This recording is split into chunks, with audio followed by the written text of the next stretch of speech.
the audience, or whoever the audience might be,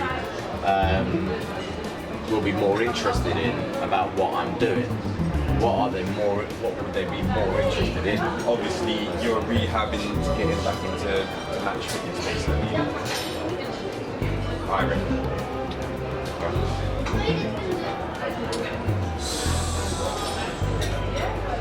Okay, there's an interesting thing. Obviously, I was diagnosed, treated, the whole NHS thing was painkillers, ineffective therapy, and 2.5 years of no treatment, living in pain,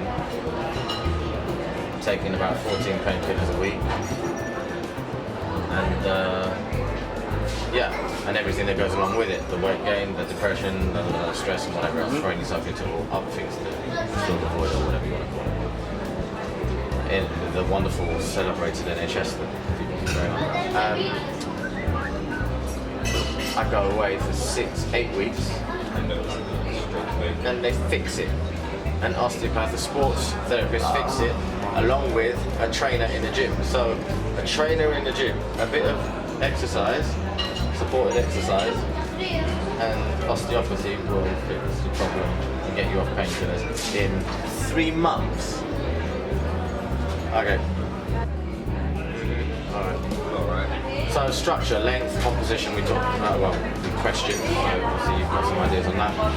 I imagine a narrated single series consisting of photos, slides, text, graphics, yes, to camera, because I'm thinking, cheap, there is no budget here. Yeah. So, here are some ideas, 2 to 3 minutes or so, whatever.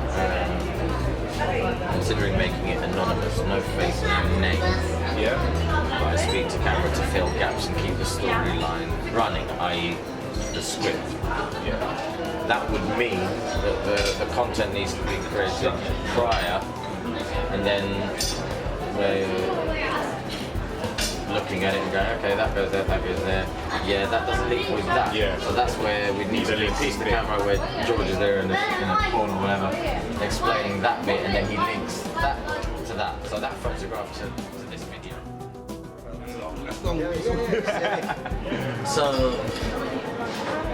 one day, she wrote me this message, like a profound message. She went, I had her keys to give her back. So I went there again. That's it. I went to Tenerife again, right? And because she wanted me to meet a guy called Rudiger, who's an osteopath. Okay. And in my head, I was like, I'm going there for a week to one set. Even if the guy's good, and I've been through loads. Yeah. I'm only there for a week. It's like, it's not. Yeah. But I went anyway. I was like, better than nothing. Yeah. So I went, chilled, and the guy, Sod's Law, miracle worker, was like absolutely great. Probably the best osteo I've ever been to. Right? Everything completely different, yeah? Oh man, it's like something else. And the guy said he'd need 8 weeks, right, to fix me. Right? And I was like, yeah, well that's not happening. Yeah. It take me 8 weeks off. So I told her, yeah, he's brilliant, he said this, when are we gonna meet? When are we gonna meet? I've got to give you back your apartment keys and blah blah blah. Obviously, always working on the project. Yeah. Send me this message going, the keys that you have belong to you. They're now your keys. The apartment is now yours, basically. You know, I go, you go, if we're there together, we happen to be there together or whatnot, but you know, you deserve a part of the sanctuary, as she calls it. Yeah. What? True. What? Bro, are you serious? Do you not realise what you do though? You must do by now. Anyway. Alright, cool. That's all I wanted to know. Okay, so... Bastard. Now you're sorting out angles. I was there. Then suddenly it just came like, 8 weeks, how the hell am I going to... Well, I know I can do work online and I can remotely, but how the hell am I going to go and generate commercial work and projects that are going to pay? Because as much as people like working with me and stuff online, they demand your face time.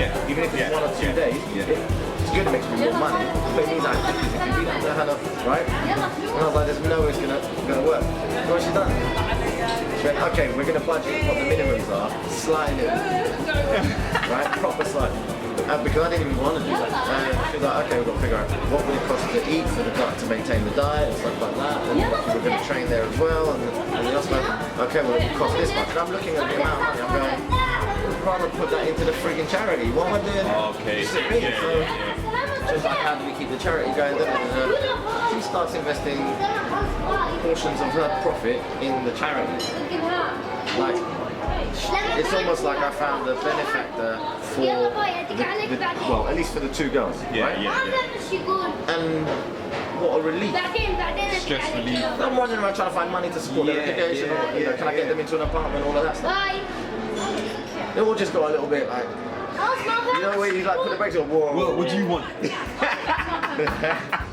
So, yeah, no, it was, I don't even know how it skipped to that point. It was just like, right, she said along the lines of, she wrote this amazing message, right?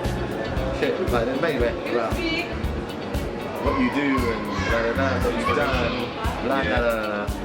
And it's time that you had help with your dreams. And what's your dream? And if you're healthier, it's an investment, because if you're healthy, you can help more in the world. Like, yeah, that's sanity. You know what I mean? So, yeah. So I ended up in Tenerife with her help. Not just providing the apartment, but like the minimum for food and stuff. So I started getting treatment. I just went, right, gone.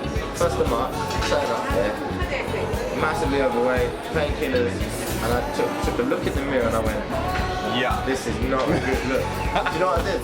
I took a picture. I'm not one of them put it on Facebook. Not that. Like, I took a picture of myself and just looked at it and I went, you're disgusting. We're going to help you. The guys in Morocco are like, yes, we're going to help you and you've got to do it. Look after yourself. I'm like, whoa. All of a sudden, I'm supposed to be helping everybody else. Yeah, and it turned on me and I was like, yeah, you know the self-worth issue. Accepting help. Like, what? But once I started training, it was painful. It was just painful. I can imagine. I was beating myself up, making the guy. Every time he was easy on me, I was like, he's like, you're the only person, any client, that tells me off when I encourage him. Like, if he said, oh, you're doing well, I'd look at him like I'm about to touch him. That's not what you mean. That helped. Yeah. So yeah, it was exactly. But then something happened, or I don't know, just shape change, weight drop dramatically dropped. Like, I wasn't expecting That to happen so quick. to the point where people, like, I was at, like, cleaners were seeing me there training until everybody had gone and the lights had been turned out. And then that's crazy. The more people were telling me I'm crazy, I was like, I must be doing something right. So yeah, went through that whole journey. And then personal dreams kicked in. Like, I'm fit enough to do that sprint that I used to do. I haven't been this light since I was 20, right? And it's just like, Why not? yeah, why not? Well, there's loads of reasons why not. You go and speak to any pro manager, it's a young man's game.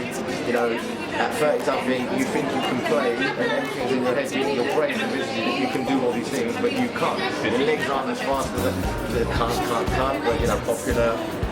That's, you know, everyone says, oh no, nothing's impossible. No. Yes, it is. You can't eat, like somebody said once, you can't eat the Himalayas. In one sense, it's like, oh yeah, congratulations, well done, when you were that big and whatnot. And now it's in, it's like, yeah, human nature, motherfucker. So it's like, yeah, so it's almost like as if there's not there a resentment, but like, I want to do that. I can't do that. I couldn't do that. That's a fantastic opportunity that I would love to do. So, what could the resulting piece do? What's it questioning? What's it probing to the person watching it?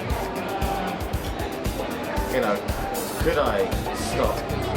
What if I'm planning? Could I actually like check out what exactly it would take to achieve that? Well, actually, what's he getting out of it? What he's getting out of it is he's actually on that journey, and it's a perspective change, because I didn't see it as being on the journey. You know, You're just doing it, innit? Yeah, I was like, oh, well, it's a stupid idea, but I'm not going to tell anyone about it. You know, just keep it really personal. So I've got to get to that, I've got to do the test, and then from the test I'll know how to trade and what beats per minute and speed and whatnot. It never occurred to me that, whoa, I'm doing it. This is it. I'm already here. So what's the decision? If you put me on the pitch with said person, they could be 100% fit and whatnot. I'm carrying whatever I'm carrying and whatnot. It's a decision now as to how hard you are willing to work and whether I'm prepared to throw myself and say not necessarily. Okay, so going for dreams when you're too old for it. I think there's a compelling bit about you've got most of the viewing audience that are going to be. It almost says like it's almost like a Channel 4 thing. It's like going for dreams when you're too old for it. It just says everything. It generates all the questions and thoughts and okay. So those who will be playing in younger days, you can keep the storyline. That's the important bit. For me, if I was watching it, the credibility is going to come from how convincing the people are talking about it. Not, he was such a good player, my little boy Johnny. It's like, come on, but it's when you're talking about man. And they've got pictures because man don't go around bigging up. Can I get the receipt? They might big up their friends. Can I get the receipt? They can big up their friends, yeah? They're not like sit there and like properly go at it. Yeah. It's like, well, you've got to be of a certain level. I bet it is. You think that's how it goes. They're not gonna go there like, and even going on camera kissing somebody's ass, it's just not. It's not the ticket. So there's a credibility aspect there, but then there's an immediate personal reward, as you'll know, because and that then sells into quite easily the youth project that I was talking about, because that's the compelling sell. It's people close to you that have seen you that are talking about you then. Right now, if you're doing it for somebody who's 12 years old, they're only going to be 12 that time, and the people commenting are only going to be 12 then. So having them all commenting then is that. If that person wants to do it again 10 years time when they're 22, what happened? I think you get to see the gap.